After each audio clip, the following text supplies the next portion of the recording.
Hey everyone, welcome to the Movie Throne. I'm your host, the one and only King freaking Kansas, here to bring you another movie review. In this particular case, the end of the Skywalker franchise, saga, whatever you want to call it.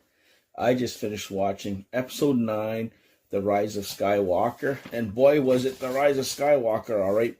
Came out in 2019, directed by JJ Abrams again. It's about 2 hours and 21 minutes long. Came out 2019. I don't know if I mentioned that.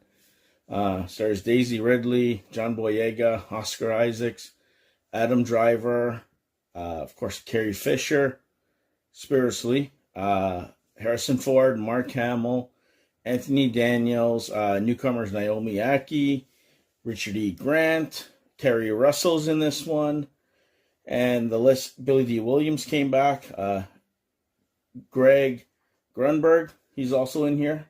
Shirley Henderson, who plays Babu Freak, my favorite little shit in the whole thing. I'm telling you, just his voice alone cracks the shit out of me. And Babu Freak. Anyways, so, yeah, it's really late. Feeling a little giddy. You know, I literally watched all 3 movies in a row, okay, to finish the trilogy because I wanted to get it done once and for all. And I can honestly say, it was okay. I enjoyed it. It is the, I want to say, weakest from the 3. The second one, weak ending, like really lame. This one, yeah, there's a lot of course correction, fan service in this one. It's like, whatever happened in the second one, let's just erase everything. And I'm like, so that's what it was majorly, guys. Was it as noticeable? Yes and no at times. Battle scenes are crazy. They put the Emperor Palpatine in there. Don't like the fact that they made Rey, spoiler alert, his grandchild. Like, are you serious? So he killed her parents? Like, why would you do that? Like, that didn't make sense to me, right? Like, I think originally maybe she was supposed to be a Skywalker, and they kind of put a little bow on it at the end when she took Luke Skywalker's last name when she returned their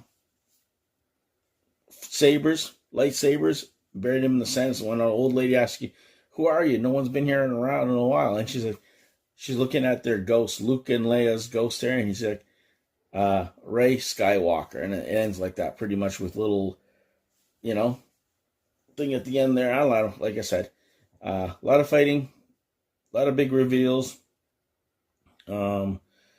The fight scenes on the water between Rey and her, phenomenal. I liked it. It was shot well. Just didn't like how it took Leia dying to reach out her son, that Rey kills him and then she brings him back to life, and then he ends up returning the favor later on. Like, she died stopping the Emperor from releasing his ships that are basically planet killers, every single one of them.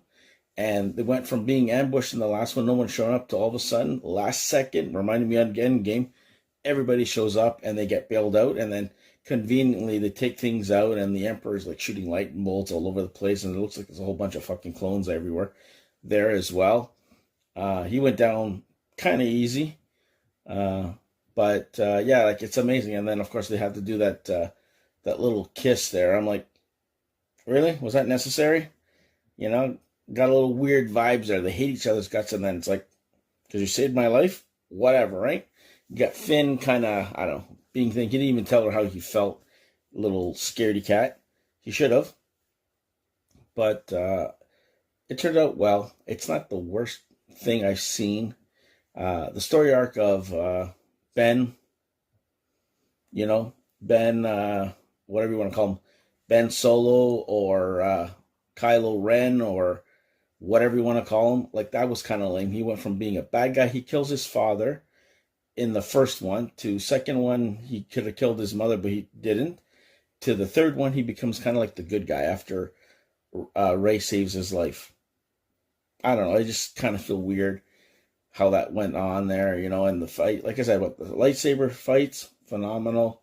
Scenery, beautiful, shot good from beginning to end. The prequels were shot well. Like, staged properly. The actors did their job. It's just the storylines were weak compared to the other ones. That's the problem. If the other ones had better, maybe a better look for me, they'd probably rank a little higher, even though they have a good storylines. But these ones, like I said, they look good. It's like more my style. Don't get me wrong, I'm not a Star Wars fan at all. Like, honest to God truth, I'm speaking from a non-Star Wars true fan, diehard fan, like just a common, moviegoer kind of thing. My personal opinion. So you don't like it, too bad. But like I said, I didn't mind how they were shot. It's just the stories were lame. They were all over the place. At least the prequels had a beginning and an end goal, if you want to call it that. Same with the original series, even though they weren't shot and they look kind of a little cheesy and dated. The original trilogy, at least it was well written and there's a point from point A to point B. This one is like point A, A2, B1. Like, it was all over the place. Like, honest to God truth, But if I had to rank it quickly, my number one is Return of the Jedi. By far, by none. Love that one. My second one is Episode 7, Force Awakens. Third one will be Empire Strikes Back. Fourth will be Revenge of the Sith. And then my fifth one, if I had to put a fifth one, will be The Last Jedi. But the ending is the only thing that makes it weak. That's, if it wasn't for that, the movie would be decent, But that's my top 5. I'll do a re-ranking on the podcast on, actually tomorrow. So tune in for that. I'll do a proper one and I'll give you my list and maybe explain myself a little bit more in detail. But for the most part, it was okay. It wasn't the greatest. It's the weakest. So I'm done. I want to go to bed. Got a big day tomorrow. So anyways, guys, I hope you guys like episode 9, The Rise of Skywalker movie review. Like, share, and subscribe. Check out my other reviews. Comment in the comment section. Tell me your thoughts, guys. Give me your top 5. Whatever order, go right ahead. Or save it for the podcast tomorrow. But either way, glad I watched all of it as a set. It kind of more impactful, I would say, overall. Like, I stayed and I watched every single damn movie from beginning to end. And wow. Yeah, I think I'm done. The Force, I don't know if it's with me, but it's definitely left the building. So until next time, guys, be the hell good, stay off the king's throne, and I'll see you guys where? Right here on YouTube land. Take it easy, guys.